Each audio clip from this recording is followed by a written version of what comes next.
ঘোড়াঘাটবাসী, আপনারা এত রাতে বৃষ্টির মাঝে এসে এখানে দাঁড়িয়েছেন, আমাদের জন্য দীর্ঘ সময় ধরে অপেক্ষা করেছেন।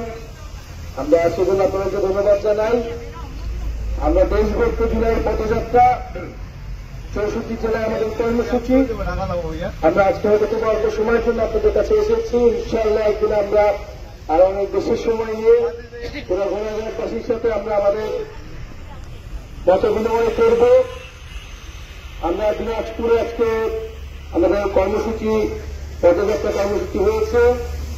আমরা বলেছি যে উত্তরবঙ্গের প্রত্যেকটি জেলা উপজেলায় যে আঞ্চলিক অর্থনৈতিক বৈষম্য তৈরি করা হয়, সেই বৈষম্যের বিরুদ্ধে আমরা রুখে দাঁড়াবো।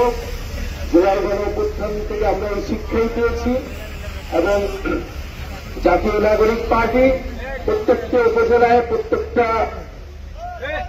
ওয়ার্ডে, গ্রামে তার সাংগঠনিক বিস্তার হবে। যে স্বপ্ন নিয়ে তরুণরা রাজপথে নেমে এসেছিল, যে স্বপ্ন নিয়ে আপনার ছেলেমেয়েরা রাস্তায় নেমেছে, আন্দোলন করেছিল, স্বৈরাচার হটাইছিল, সেই স্বপ্ন অবশ্যই অবশ্যই আমাদেরকে বাস্তবায়ন করতে হবে। ইনশাআল্লাহ আমরা ঐক্যবদ্ধভাবে থাকবো। আমরা আপনাদের আমাদের এখানে যারা সংগঠক আছেন, ঘোড়াঘাটবাসীর মানুষের পাশে তারা দাঁড়াবেন। মানুষের সমস্যার সমাধান করাই আমাদের রাজনীতি। মানুষের সমস্যার সমাধান, জনগণের পাশে দাঁড়ানো। কারণ আমরা মনে করি জনগণই আমাদের বৈধতা। ধরনের চাঁদাবাজ, সন্ত্রাস এগুলোকে ভয় পাবেন না। প্রতিবাদ করতে যখন আমরা শিখেছি, এটা আমাদেরকে জারি রাখতে হবে।